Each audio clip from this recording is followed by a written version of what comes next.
ఇంకా గతంలో రాబో రోజుల్లో నిలబెట్టే విధంగా మీరు అందరూ తయారవు కావాలని చెప్పి మన ఆంధ్రప్రదేశ్ హైదరాబాద్ రాష్ట్రం రెండు రాష్ట్రాల్లో జరుగుతున్న కార్యక్రమాన్ని మీరు చూసుకోండి ఉన్నారు. ఆయన అందరికి కూడా అవకాశాలు కలిగించాడు. ఆయన 75th గోల్డెన్ జూబ్లీ ఇయర్ 1972లో డిపార్ట్మెంట్ ఆఫ్ ఎకనామిక్స్ యూనివర్సిటీ. నేను December 5th, 1973 January 5th Telugu Desam పని కుటుంబం లేదు, ఏం లేదు, ఊరు లేదు, నగరం లేదు, ఏం లేదు, అక్కడే ఉండడమే. అంటే ఆ విధంగా లీనమైపోతారు.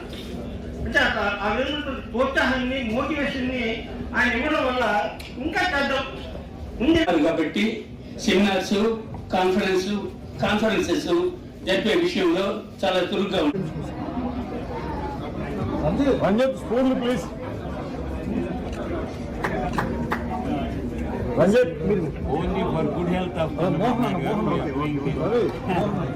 Pray for it. Pray for thing we are celebrating. Go, spoon.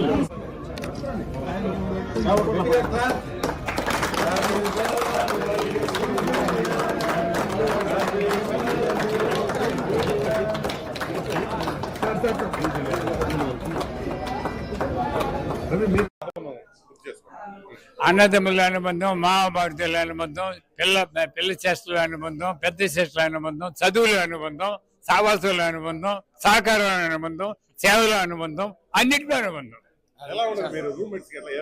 హ్యాపీగా ఉన్నాం, ఫ్రెండ్షిప్ గా హ్యాపీగా. మహాభారతుల లెవెల్లో మేము చదువుకునే వాళ్ళమే. మేము స్పోర్ట్స్ మ్యాన్. ఆయన చదువు పైన ఇంట్రెస్ట్, నాకు స్పోర్ట్స్ పైన ఇంట్రెస్ట్.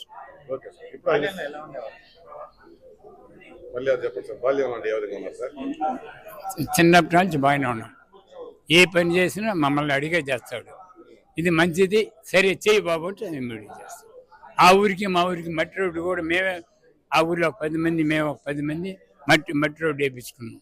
అప్పట్లోనే సేవ, ప్రజాసేవ. ఆర్డినరీ స్టూడెంట్, మళ్ళా పట్టుదల. అప్పుడు క్లాస్ 1లో పాస్ అయినాడు డిగ్రీలో 60%.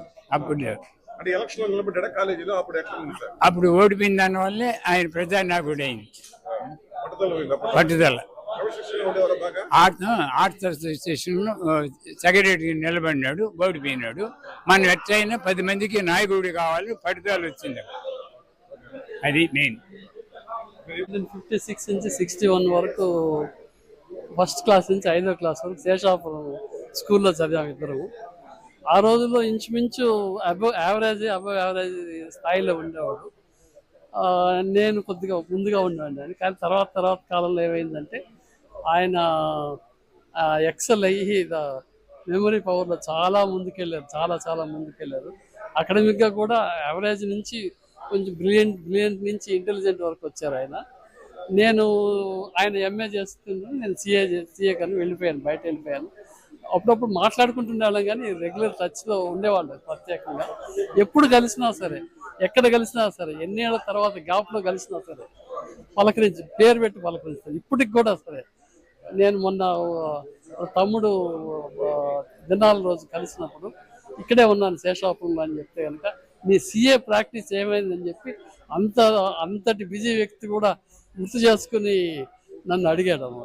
అది ఆ మెమరీ పవర్ నాకు తెలిసి ప్రపంచంలో ఈ స్థాయి మెమరీ పవర్ ఎవరికి ఉండదని నేను అనుకుంటున్నాను. బాల్యంలో అంటే నాకు అంత గుర్తు రావట్లేదు కానీ అందరితో బాగా కలివిడిగా ఉండేవాడు, ప్రతి ఒక్కరితో. అంటే ఏది వచ్చినా సరే ఒపీనియన్ కోసం తీసుకునేవాడు, ఒపీనియన్ అడిగేవాడు, ఏంటి అలాగని అడిగేవాడు అనమాట. అది అప్పుడు గుర్తొస్తుంది నాకు కూడా. అదే మెయింటైన్ అయింది చివరి దాకా. అంటే ఆ రోజులు తెలియదు, ఆయనకి తెలియదు, మాకు తెలియదు ఈ స్థాయికి వస్తాడని చెప్పి. కానీ ఒక ఏజ్ అయిన తర్వాత, మెచ్యూర్డ్ లెవెల్ అయిన తర్వాత ఆయన అందులో నుంచి, ఆయన దగ్గర నుంచి నేను స్వీకరించింది ఏంటంటే ఆయన వెజిటేరియన్గా అయ్యాడు. ఇంచుమించు అదే పీరియడ్లో నేను కూడా వెజిటేరియన్ అయ్యాను. తర్వాత ఆయన యోగా క్లాసెస్, యోగా మెడిటేషన్, ప్రాణాయామం మొదలు పెట్టాడు. కానీ నేను 10 years లేటర్ మొదలు పెట్టాను. ఈ రోజుల్లో ఉన్న 40s ఉన్న యువతకి ఖచ్చితంగా యోగా మెడిటేషను ఇవన్నీ కనుక పాటిస్తే కనుక తప్పనిసరిగా వాళ్ళ కెరీర్లో ఎక్సెల్ అవ్వగలరు అనేది మాత్రం 100% కాదు. దత్తాత్రేయులు నాయుడు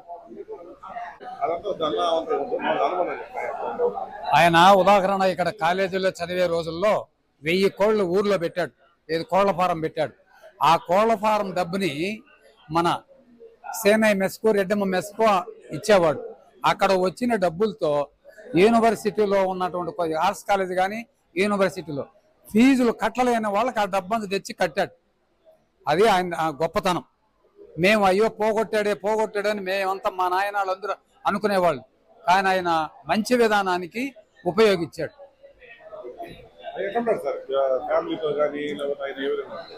నారావారిపల్లిలో మా ఫ్యామిలీతో నారావారిపల్లి అందరితోనూ హ్యాపీగా ఉండేవాడు. సరదాగా ఆటలు కానీ, తర్వాత కర్షక విధానం, శ్రమదానము, ఒక పంటను మనం ఏ విధంగా చేసుకోవాలి, ఏ విధంగా పంటను మనం పూర్తి చేసుకోవాలని అంటే 20 మందిని చేర్చి, కూలోళ్ళు అయితే మధ్యాహ్నం చేస్తారు. అదే శ్రమ విధానంలో 20 మందిని చేర్చి 1 గంటలో పంట పూర్తయి ఇంటికొచ్చే ధాన్యం ఇంటికొచ్చే విధానాన్ని చేసింది మా అన్నగారు చంద్రబాబు నాయుడు గారు.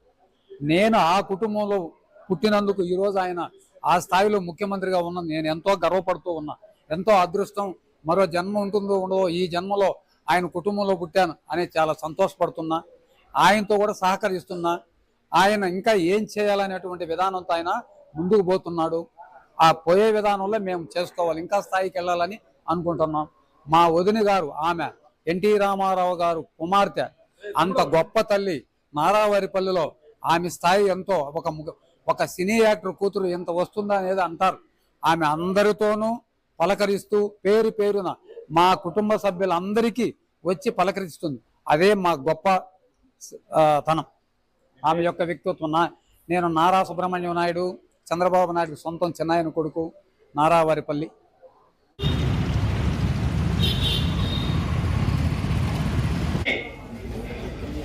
ఇంకా గతంలో రాబో రోజుల్లో నిలబెట్టే విధంగా మీరందరూ తయారు కావాలని చెప్పి